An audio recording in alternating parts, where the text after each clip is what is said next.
En un mes como este, hace justo 50 años, se dio comienzo a uno de los misterios más largos de la historia de España. En mitad del suelo y también en las paredes de la cocina de una casa en el pueblo de Belmes de la Moraleda, empezaron a aparecer y desaparecer lo que parecían ser rostros humanos, sin ninguna explicación aparente. A lo largo de los años ha habido diversas explicaciones sobre qué podrían ser estas caras, y se ha hablado desde un fraude hasta la representación de los familiares fallecidos de las personas que vivían en esa casa, que habían sido muertos durante la Guerra Civil Española. A día de hoy sigue siendo todo un misterio y a mí en lo personal es uno de los casos que siempre me ha dado mayor curiosidad, a la par que miedo, porque ciertamente las caras dan bastante temor. Así que el día de hoy van a conocer junto a mí todo sobre esta extraña e inquietante historia. Quédense hasta el final.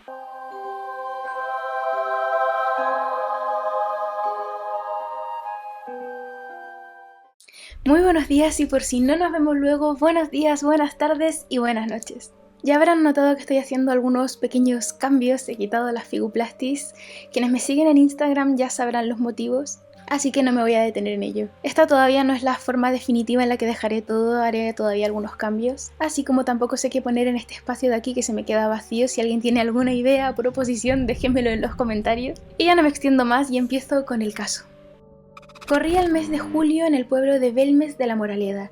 Era una tarde de verano de 1971 y ya empezaba a atardecer. María Gómez no se encontraba del todo bien aquella tarde, tenía fiebre y lo que parecía ser un resfrío. Estaba en su casa, decidió ir a la cocina, se aproximó a la zona del fogón y se dio cuenta de algo que la dejó helada. Totalmente petrificada, en el suelo de su cocina había aparecido un rostro.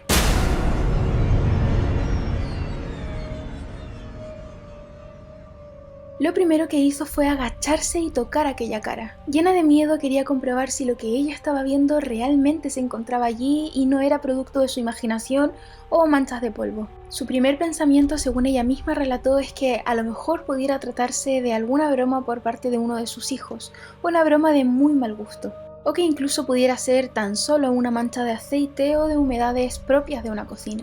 Sin embargo, la cara era tan pero tan extraña que decidió llamar a sus vecinas para que acudiesen al lugar y viesen ellas también la cara y le confirmasen si realmente veían también una cara o era imaginación de ella. Pero al presentarse las vecinas en su casa, le confirmaron lo que María temía. Todas y cada una de ellas veían también la cara. Esta cara fue apodada como la pava, y se sigue conociendo hasta nuestros días con ese nombre. Llegados a este punto, puede que a más de alguno se le haya pasado por la cabeza la palabra pareidolia, que se trata de un fenómeno psicológico por el cual vemos una imagen que nos resulta familiar en algo que realmente no tiene esa cara. Por ejemplo, todas estas fotografías son ejemplos muy claros.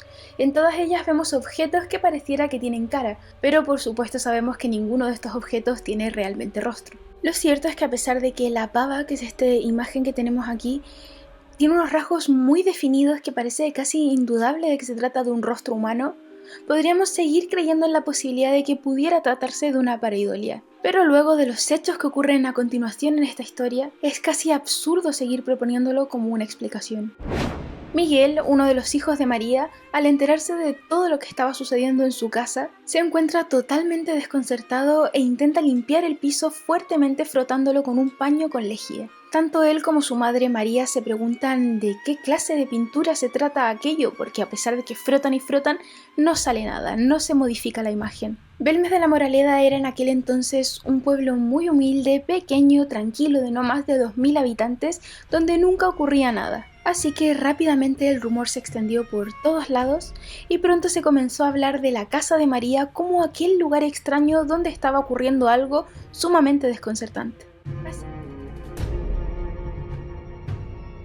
Así que la familia comenzó pronto a cansarse de todos estos rumores y cosillas que se decían de su casa, y Miguel nuevamente decide tomar acción en los hechos, y esta vez lo que hace es picar el cemento, romperlo, para intentar deshacerse completamente de la cara. Él pensaba que esta era la solución definitiva y realmente cualquiera lo pensaría, romper el cemento es deshacerse de la cara, pero lo que no imaginaba era que 7 días más tarde, habiendo ya reparado el suelo de la cocina de su casa, el rostro volvió a aparecer, pero muchísimo más definido que la primera vez.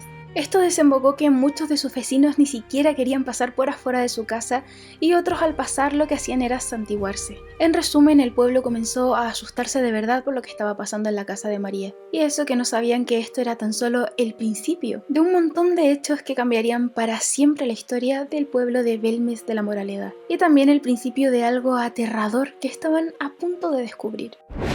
Las semanas comenzaron a pasar y poco a poco el suelo de la casa comenzó a llenarse de rostros. Algunas salían mientras otras desaparecían.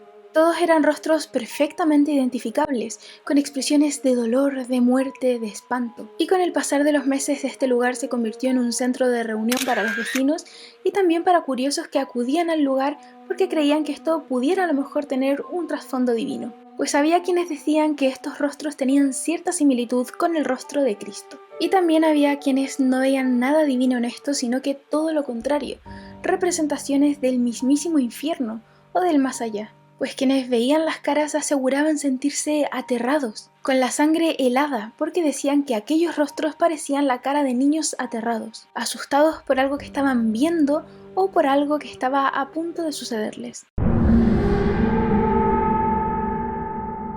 Nadie sabía exactamente qué era lo que estaba sucediendo, cómo se formaban esas caras, por qué, quién las pintaba, si realmente aparecían solas y mucho menos qué querían decir, cuál era la finalidad de aparecer. Nada parecía tener demasiada lógica. Rápidamente los medios de comunicación se hicieron eco del hecho y pronto Belmes de la Moraleda comenzó a ser popular no solamente en España, sino que en todo el mundo. Era el lugar más paranormal del momento.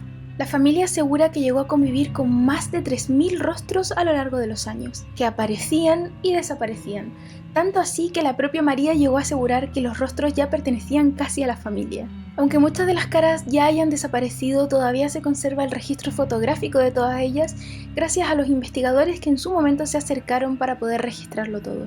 El miedo que aseguraban sentir las personas que se acercaban hasta la casa para poder contemplar los rostros causó mucho revuelo y alarma social, lo que provocó cierta inquietud tanto en las autoridades civiles como eclesiásticas. Como les dije, era un pueblo muy pequeño, humilde, cuyos habitantes vivían prácticamente del campo, y de pronto comenzaron a ser el centro de atención popular. El lugar comenzó a llenarse de investigadores, de curiosos, de periodistas, todo el mundo quería cubrir el caso.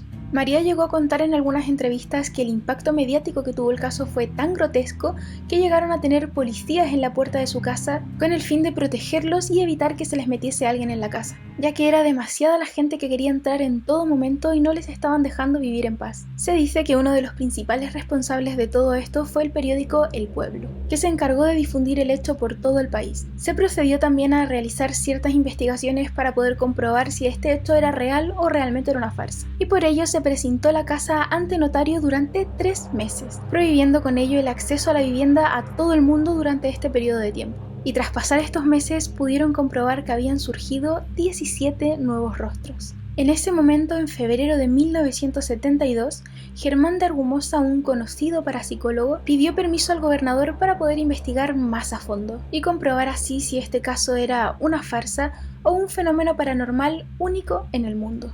Acudió entonces a la casa y realizó toda su investigación, pudiendo determinar que lo que allí ocurría era completamente cierto. De hecho, llegó a afirmar que lo que allí ocurría se trataba de un fenómeno conocido en el mundo de la parapsicología como teleplastia. La teleplastia es un fenómeno que consiste en la impresión de imágenes ya sea en el suelo, muros, paredes o techos. Y estas imágenes que se aparecerían en estos lugares estarían estrechamente relacionados con las emociones o energías de las personas que vivieron antiguamente en ese lugar. Pero de toda la investigación que llevó a cabo Argumosa, lo que más trascendería serían las psicofonías que supuestamente habría registrado en la casa.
Barullos, gritos, lamentos, llantos, voces, gritos inquietantes de niños.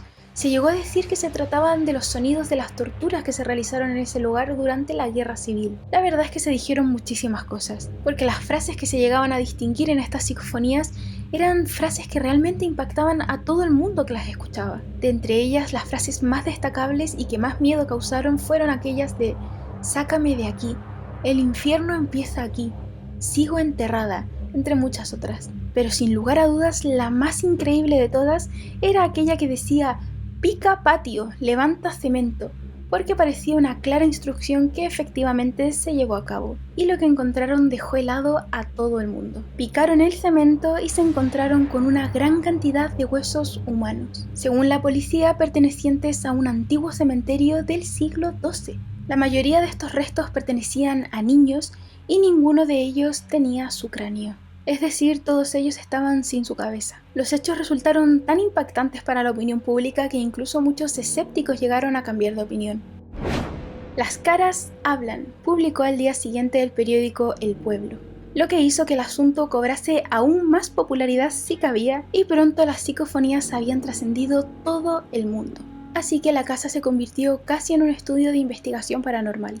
Todos los investigadores querían pisar la casa y hacer un estudio, pero no solo desde el área paranormal, sino que también diversos científicos quisieron tomar muestras de las caras y analizarlas. Y el gobierno franquista inició casi una caza de brujas. Tenían como objetivo buscar culpables y condenar al responsable de lo que ellos consideraban un fraude. El entonces alcalde del pueblo de Belmez recibió incluso una carta en la que se le amenazaba y se le indicaba que sería destituido de su cargo y procesado por haber permitido que esta farsa llegase tan lejos. Se le acusaba de no haber mostrado la suficiente autoridad y de no respetar al gobierno de Franco con cosas tan alejadas de la cristiandad. Y concluye diciendo que el tema de las apariciones de estas caras son totalmente falsas, que han sido pintadas por alguien que seguramente ha entrado a escondidas a la vivienda, que a lo mejor se trataba de uno de los hijos de María o de uno de los fotógrafos del pueblo.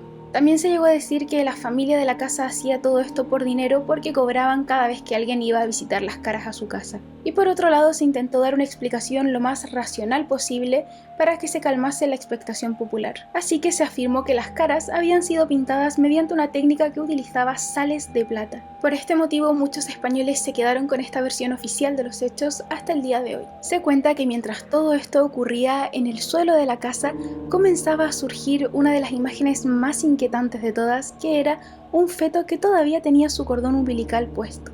Era como si la propia casa intentase manifestar hasta las últimas instancias el drama que quizá en algún momento se había llegado a vivir entre sus cuatro paredes. En ese momento los habitantes de Belmez se sintieron muy molestos por habérseles tachados de mentirosos y salieron a las calles a manifestar su descontento y reivindicarse como personas honestas y trabajadoras. Tras esta explicación oficial del gobierno, el caso fue perdiendo popularidad y se fue quedando poco a poco en el olvido. Así pasa el tiempo hasta finales de los 80, cuando María cae enferma y es ingresada en un centro sanitario en Jaén. Se dijo que María estuvo 8 días ingresada y familiares cercanos le comunicaron que las caras de su vivienda habían cambiado, que estaban mucho más apagadas y tristes. Por lo que rápidamente el tema se reavivó y se volvió a hablar de lo que había planteado Argumosa en su momento, la teleplastia. Se dijo que la verdadera creadora de las caras era la propia María, pero no con pintura ni de manera consciente, sino que a través de este fenómeno, la teleplastia. De esta manera se supone que lo que María estaba haciendo era plasmar físicamente su subconsciente. Otra teoría que se planteó en la misma vía de la primera era que el lugar donde la casa había sido construida era un lugar donde antiguamente había habido matanzas, torturas, en resumen un lugar de mucho dolor y sufrimiento. Y a todo esto había que sumarle que, objetivamente y dicho por la policía,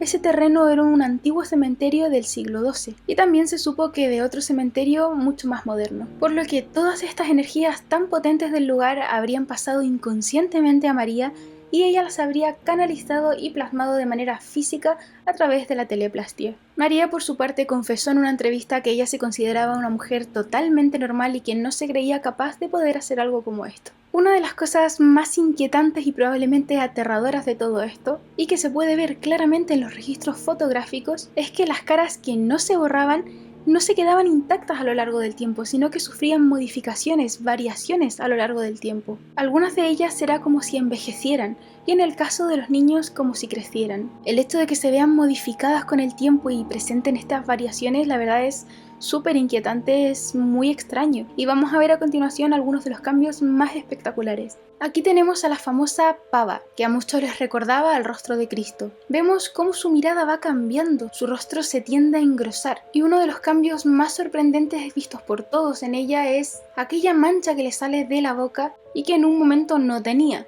Algunos dicen que se podría tratar de vómito. Esta otra es el cráneo, descubierta también en 1971, y apareció justo en el lugar donde se encontraron los huesos de los niños sin cabeza. Muchos asocian esta cara como el rostro de la muerte. Entre ambas fotografías hay 5 años de diferencia. Esta es conocida como el rabino y apareció en 1972. Y vemos como su barba parece alargarse. Además tiene una particularidad bastante también aterradora y es una cara que parece salir de abajo y fue apodada como el rostro feo. También vemos como la nariz de este anciano se agacha, se achata. Esta otra es La mujer desnuda y apareció en 1990. Desde mi punto de vista es una de las imágenes que más miedo me da de todas, porque vemos como la formación de dos más pequeñines debajo que se agarran a las piernas de esta mujer, como si la intentasen tirar hacia abajo. También vemos que la expresión le cambia y parece estar mucho más triste, y a día de hoy también ha desaparecido totalmente. Esta otra es El padre y el hijo, y apareció en 1974. Me voy a repetir y me van a perdonar, pero también me da bastante miedo esta porque vemos como el pelo del niño parece habérsele caído por completo y la expresión del padre es una de las cosas que más miedo me da. Vemos que los ojos se le han transformado en una especie de 2 agujeros negros que además parecen emanar algo, lágrimas, sangre o algo oscuro, o también da la impresión de que fuesen las cuencas de los ojos vacías. Básicamente el padre termina con un aspecto casi calavérico. Esta otra que tenemos aquí es la familia, a día de hoy también desaparecida totalmente, y en ella vemos a una mujer que carga en sus brazos a su hijo, o al menos a lo que se cree su hijo. En el dibujo inicial el niño parece muy pequeñín, de hecho ella lo sujeta y la cabeza del niño está apoyado totalmente en su brazo, y con el pasar del tiempo es como si el niño hubiese crecido. De hecho ya levanta por sí solo la cabeza y se le ve el cuerpo muchísimo más grande. Es como si literalmente hubiese crecido. A mí realmente de las que más me impactan es esta última que hemos visto, ese crecimiento tan extraño del niño y también el padre que parece que tiene la cuenca de los ojos vacía, es bastante tétrica. Me gustaría saber cuál de todas es la que más les impacta a ustedes, escríbanmelo en los comentarios. A día de hoy se sigue pudiendo visitar esta casa aunque luce muy diferente a lo que alguna vez fue. Y les prometo que en cuanto tenga la oportunidad de ir grabaré la continuación de este vídeo, pero estando allí mismo. De hecho me encantaría hacerlo. Se dice que el motivo por el que ya no se pueden ver estas caras del mismo modo como se veían antes es primeramente debido a las propias remodelaciones estructurales de la vivienda que han hecho que el suelo ya no esté tan húmedo como aquel entonces, lo que dificulta la aparición de manchas. Y por otro lado se dice que ya no se puede producir la canalización que efectuaba María en aquel entonces debido a que a día de hoy ella está fallecida. El misterio de las caras de Belmez continúa siendo un misterio y uno de mis favoritos, y pese a que ya han pasado varias décadas, todavía no se puede afirmar que esto sea falso, así como tampoco que sea verdadero. Actualmente se pueden encontrar en internet un montón de motivos para creer que todo esto fue una farsa, así como también un montón de otros motivos que nos pueden llegar a dar a entender que se trató de un fenómeno paranormal sumamente increíble y único en el mundo. Eso ya queda por supuesto totalmente a criterio de ustedes y lo que quieran creer. Igualmente díganmelo en los comentarios, quiero saber su opinión, qué les parece este caso. Espero que les haya gustado, como les dije es uno de mis casos favoritos, me parece increíble la repercusión mediática que llegó a tener y que se haya involucrado el gobierno, la iglesia, que haya habido amenazas. La verdad lo veo muy completito, mucho misterio y eso me encanta, así que espero que lo hayan disfrutado tanto como yo. Déjenme un dedito arriba si así ha sido y no olviden de suscribirse si todavía no lo han hecho. Nos vemos la próxima semana. Besote. Y por cierto, si quieren seguir indagando en este tema, les voy a recomendar el libro de Lorenzo Fernández Bueno, que se llama 50 lugares en los que pasar miedo, y allí se analiza exactamente este caso. Y también les dejaré en la cajita de información todas las fuentes que he utilizado para poder contarles todo esto, y allí podrán encontrar mucha más información. Y lo siento por recolocarme tantísimo el pelo, pero estamos en una ola de calor y me estoy muriendo. El próximo día me lo recojo.